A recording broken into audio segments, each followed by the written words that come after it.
প্রেমানন্দ মহারাজ ভগবান শ্রীকৃষ্ণের এমন এক চমৎকার মন্ত্র বলেছেন, যার জপ করলে তোমরা যে কোনো সমস্যা থেকে বেরিয়ে আসতে পারবে। Welcome to day 13 of 18 days horror challenge.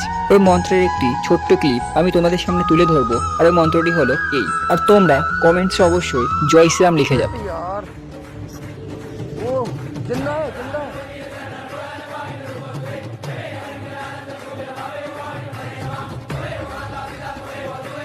कृष्णाय वासुदेवाय हरे परमात्मने प्रणतः क्लेशनाशाय गोविंदाय नमो नमः। कृष्णाय वासुदेवाय हरे परमात्मने प्रणतः क्लेशनाशाय गोविंदाय नमो नमः। कृष्णाय वासुदेवाय हरे परमात्मने प्रणतः क्लेशनाशाय गोविंदाय नमो नमः।